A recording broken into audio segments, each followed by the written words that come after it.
Hold on a second. I just want to, for my records, I don't have too many of these. They actually do know each other. I think you are the proof of that. Yeah. Well, I don't know. We'll take this DNA test and find out. Oh, okay. That's one of the coolest things I've ever seen. If you've ever seen United Shades of America, you know I do a lot of traveling trying to understand this confused and confusing country of ours. I'd like to say I did that on purpose, but I did not. But this time, I thought I'd try to understand myself and ask, hey, myself, where are you from? And if I think about it, it's simple. I'm from these two people. My mom, Janet Cheatham Bell, and my dad, Walter A. Bell. The A stands for awesome. They gave me their DNA by having sex. And I gave my DNA to the good folks at Ancestry to see what they could find by spitting in a tube. Spit to the wavy line. Clearly, my parents had more fun the way they did it. Locally sourced, organic, tongue-to-table, farm-fresh spittle. Ta-da! To find out more about my family history, I brought my parents back to the Bay Area where I was born, which is way harder than it sounds. See, my parents were never married to each other. They split up when I was a toddler. And they haven't sat down together since my wedding 9 years ago. So for me, this is pretty, well, weird, actually. I have no idea what to expect. You know, Kamau Look thinks... nice and stop talking. Do you think I came up with the idea of naming him Walter? I think so. What's so funny?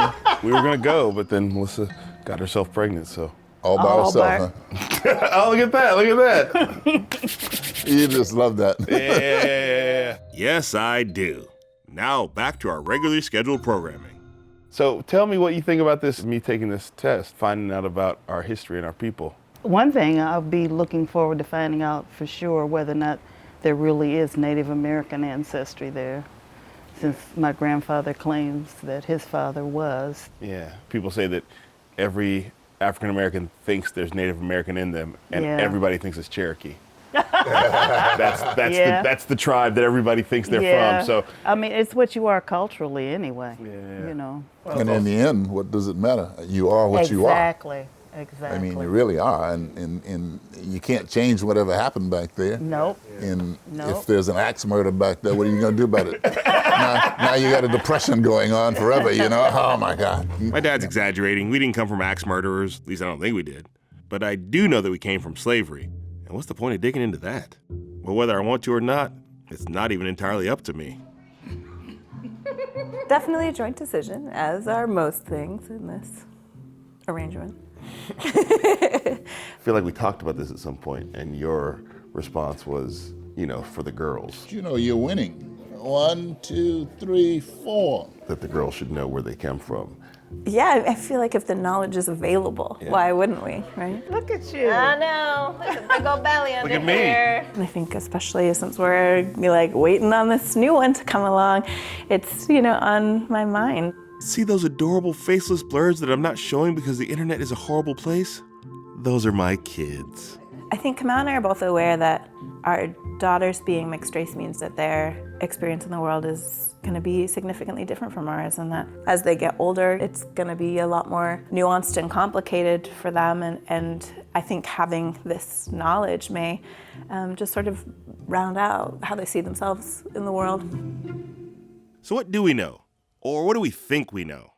Mom? We don't know back very far. On my mother's side, her grandfather, John Wesley Johnson, owned property, which, like I say, was a major deal. Well, what do you hope to find out from this DNA test? Wouldn't it be funny if we found out that Walter and I were related?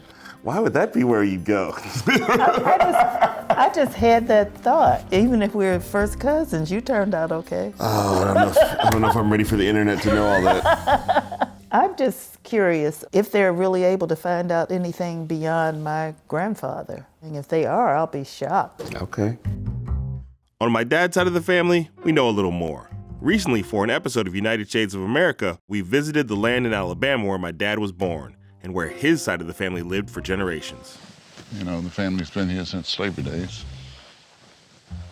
And they started their own cemetery. And so this is Frances here, who was born in 1844, but had her kids by a slave master, the name of Dockery. And so that's kind of where the family started from. So how come our name isn't Dockery? Well, because, you know, they didn't give the names always of the slave master. Yeah. Says that I'm sure he had a wife. Oh yeah, that. Yeah, yeah. You know what I mean? Yeah. Yeah. Like it is for many African Americans, it only takes 3 or 4 steps to get back to slavery. And because of that, most of us can't trace ourselves back that far. No birth certificates, no wedding invitations, no deeds to land. None of the things that white Americans can use to trace their lineage back. We always have had a history, probably because the land has always been there to keep everybody together. Mm-hmm. And so you get that verbal passing from one generation to the next of who's this and who's that. What are you most looking forward to about finding out when they present it to me? I have no expectations Okay. in terms of what it is. I mean, it's whatever it is, it is. I'm sure some of these stories are not going to be pretty, but it's good to know the story. Well, I don't see any pretty or ugly. Yeah. I just see fact. Yes, exactly. And to provide those facts, Ancestry's Jennifer Utley, who I'm pretty sure has been told not to laugh at anything I say. I accept the challenge. So you took the AncestryDNA test. Yes. What do you think you're going to find? There's a lot of this happening in Alabama. It was the South. It was the era of slavery. So it's just, I just know that there's a lot of probably European ancestry in me. And then my mom says that she has been led to believe by her family that there's a lot of native blood, specifically Cherokee. So tell me about your name, where it came from. All my life I've known that my name was East African. Kamau means quiet warrior, which is from Kenya, but I never thought that I was, because as being someone who is of American slave stock, shall we say, I can say that. I know that's West Africa. So. Right. Should we check it out? Let's do it. So we go into Ancestry.com. Okay. 21% Ivory Coast and Ghana, 13% Africa, Southeastern Bantu. Oh, from way South Africa, or from like east. Oh, a little bit of east. A little bit of east. A little bit of Kenya's in there. So we could be we got a little bit of Kenya. just enough so Kenyans will accept me. All right. 13% Great Britain. Oh, I'm only 13% white. Okay. Oh wait, that's just Great Britain. There's more. Okay. Keep going. Never mind. Whoa! Less than 1% Native American. What happened to all that full-blooded Cherokee? Wow. Well, there goes that family legend.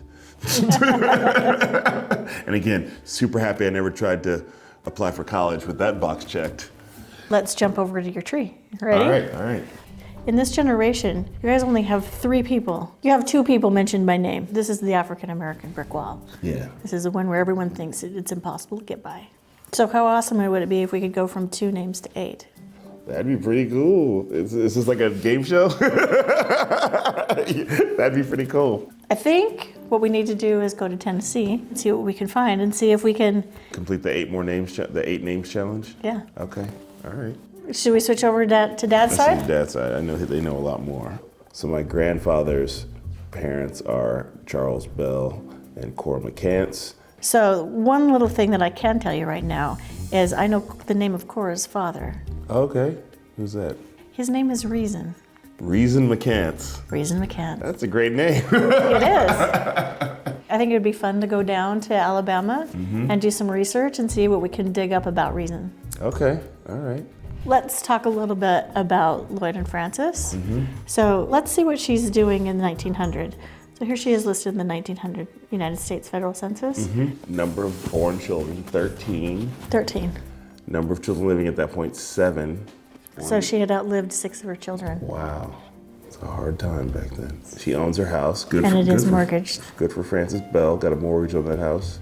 So we've been looking into Frances and her relationship with Mr. Dockery, right? And you guys know him as Lloyd. Lloyd, yes.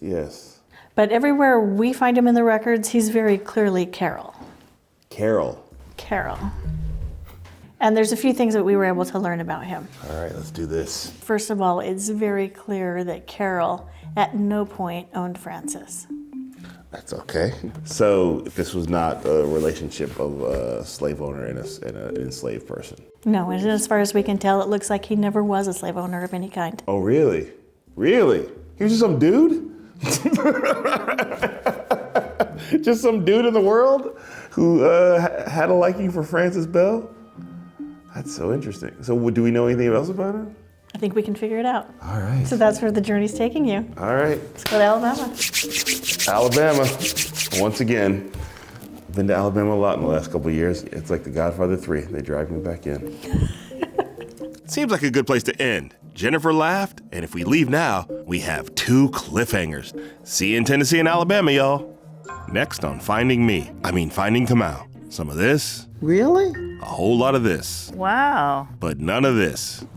We need a splash guard for you.